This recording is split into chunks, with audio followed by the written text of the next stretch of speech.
Hi, everybody. So I haven't been on here for quite some time. I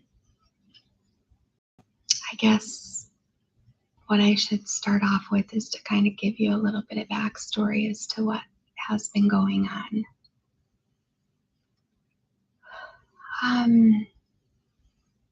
As a recap, I'm going to try and get through this without breaking down and crying a lot, because this has been very hard. So please bear with me. Okay. On June 1st, I found out from my father that my father has had leukemia. And he didn't want me to leave so quickly. He wanted to find out what kind of leukemia and what the treatment plan was going to be before I head out there. I live in Iowa and he lived in Southern Illinois.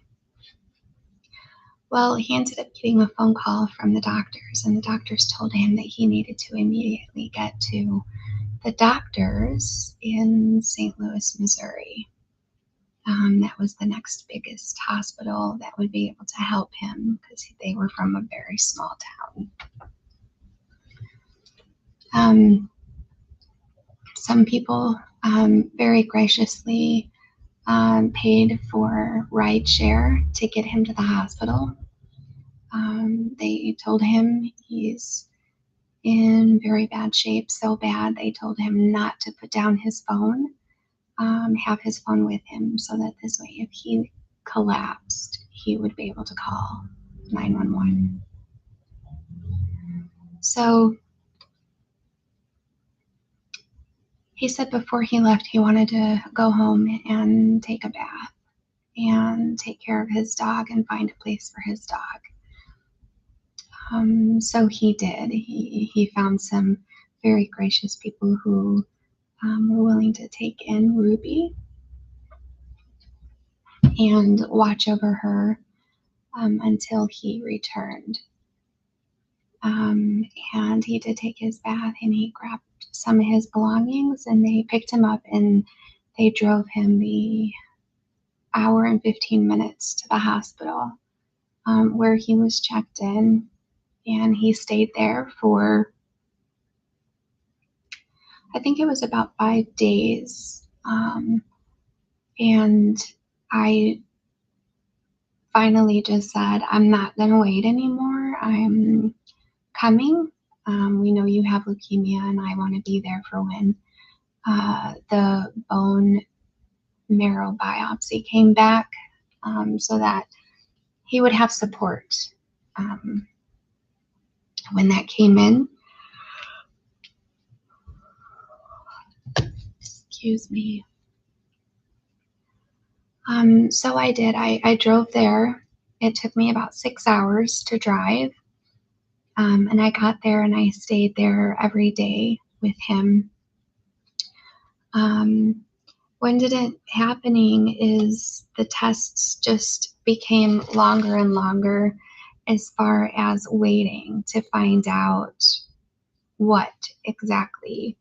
We knew he had leukemia, but I guess with leukemia, what they do is from that bone marrow biopsy, they send it off and they actually break it down.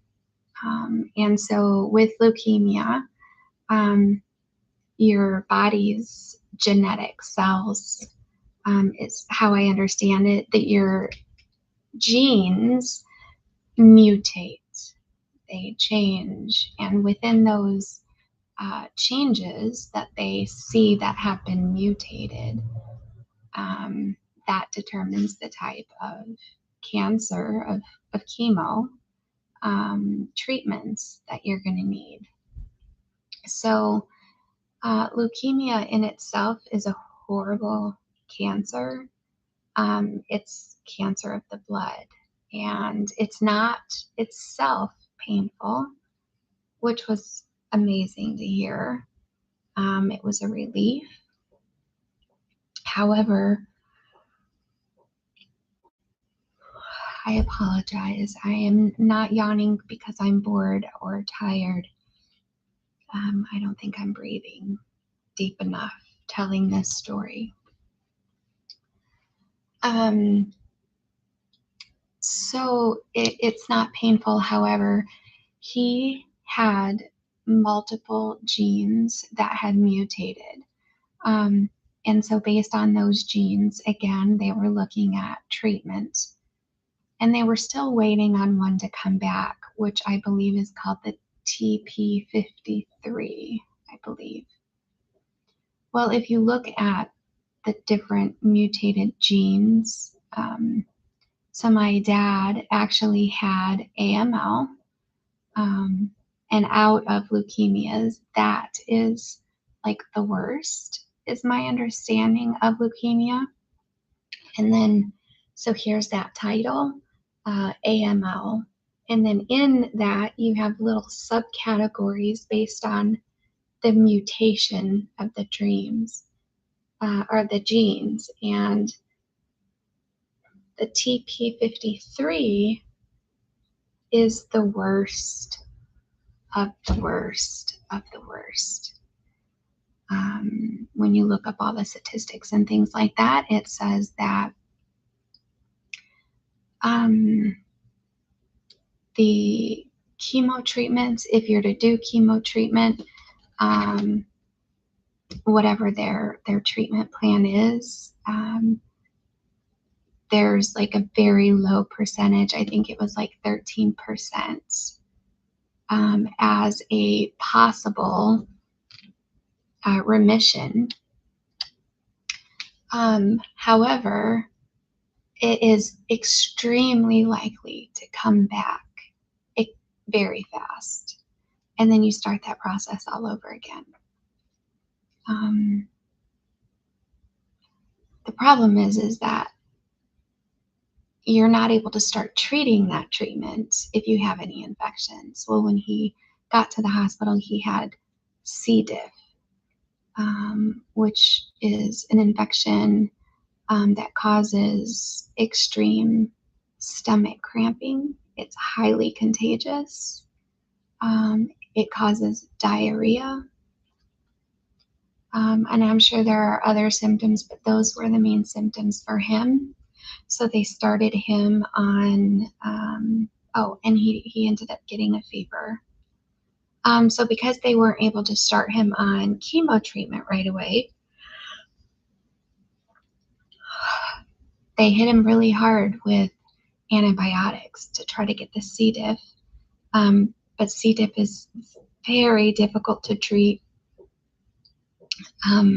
It has its own life of itself, and it seems to be resistant to a lot of the antibiotics that are out now.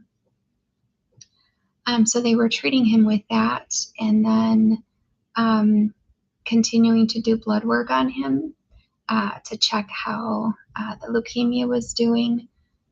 The information that we understood was that I researched. The doctors didn't tell me. They didn't want to tell me, I'm guessing, to have us lose hope. But